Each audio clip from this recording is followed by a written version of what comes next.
Mazava be ny hafatry ny lalatiana rakotondrazafy manoloana ny toedra raha politika izay misy amin'izao ankehitriny izao indrindra fa ny mahakasika ny voka-pifidianana vonjimaika izay tamin'ny fifidianana ben'ny tanàna farany teo ao Antananarivo renivohitra ao no tena naneho ny hevitra tamin'iny faraparan'ny herinandro iny. Ka ny pitsopitsony mahakasika an'izay no fakafakena amintsika atao anatin'ity vidéo ity ka manasa antsika rehetra anaraka an'ity vidéo ity hatramin'ny farany. Azadino ny milaiky ny vidéo antsika ary tsara voatrany miabone amin'ny chaîne antsika mba ahafahanareo manaraka tsy tahapaka ny vidéo zay lefa na isan'andro eto. Tsy ampendrela moa isika fa avy hatrany tonga de vavany ndao ary.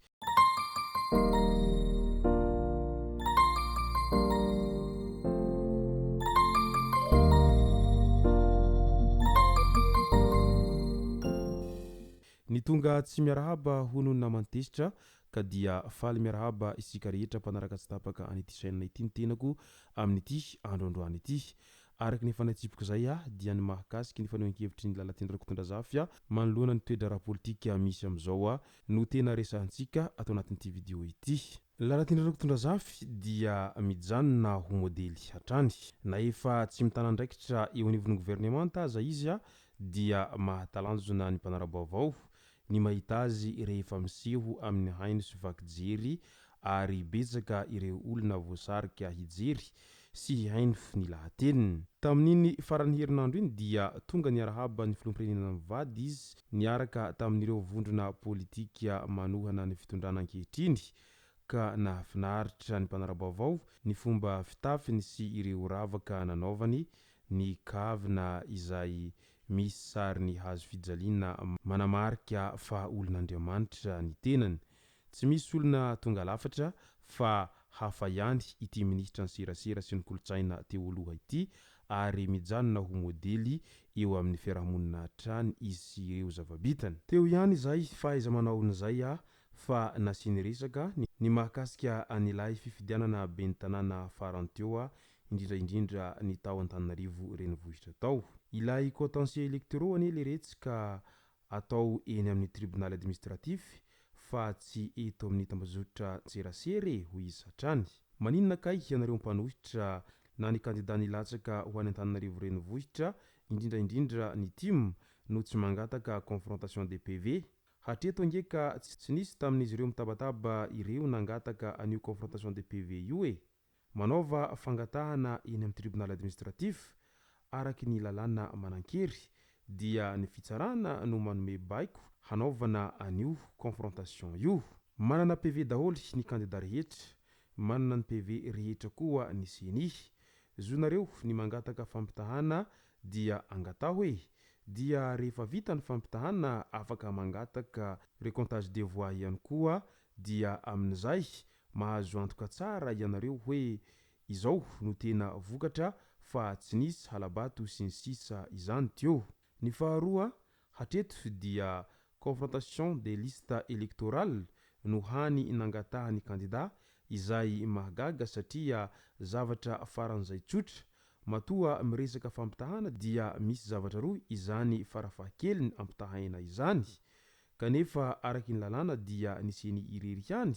no manana ny listim-pifidianana ka hampitahana amin'ny lisitra inona izany ilay lisitra niseny. Tena zavatra tsy lôjika akory sady tsy araka ny lalàna no angatahana. Ireo teboka roa ireo dia manaprofo fa fandrebirebena saim-bahoaka no betsaka hatreto ny any mpanohitra fa tsisy votoatiny mba mitombona mihitsy. Rehefa tsy ady eo anatrehan'ny fitsarana mahefa dia tahaky ny tsy misy ihany izany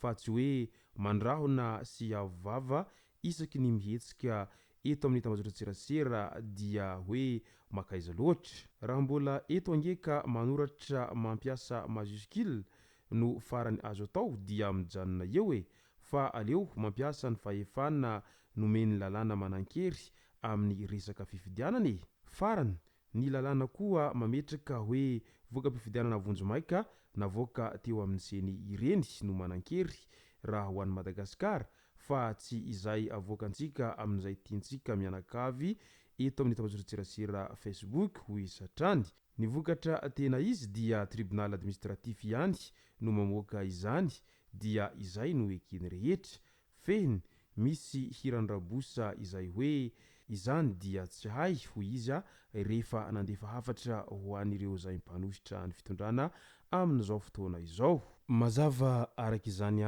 izay voalazany Lalatiana Rakotondrazafy izay, ataoko angambany fa mazava amintsika rehetra izay tiany ho lazaina izay amin'izay mantsy mba hiala izay ahiahy sy resaka lonolony etseroa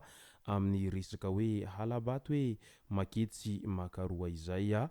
ka aleo izany mba hatao manaradalàna ny fangatahana an'ireo confrontation rehetra izay tian'ireo mpanositra ho atao ireo mba hialana amin'izay hoe fidinana andalambe na ihany koa fitaomana ny vahoaka hikomy etseroa izay satria tena tsy vaholana izany hoe fidinana andalambe izay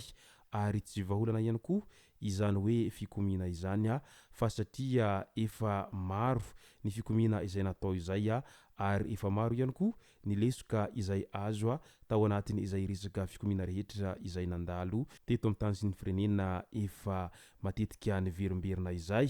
ary tsy mbola nisy ny vokatsoa aloha hatreto fa ny vokadratsiny ihany no tena betsaka raha toa ka ny andrandra fiovana goavana ny rehetra hatrany ampiandohana tamin'izay resaka fikomina izay kinanjo nefa toa mihalatsangady foana ny firenena mandraky teny androany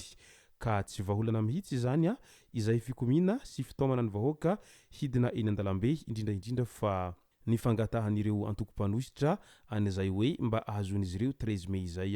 mba hahafahan'izy ireo mamory an'ireo vahoaka izay mba hoentin'izy ireo hikomy izay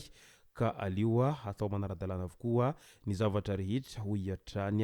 Lalatiana Rakotondrazafy amin'izay mantsy mivalona hatreo ny lonolony sy ny disadisa amin'izay ahiahy amin'ny resaka halabato sy ny maro hafa isan-karazany izay. Araka izany ara dia eto am-piandrasana an'izay vokatra tena ofisialy izay ny vahoaka rehetra amin'izao fotoana izao.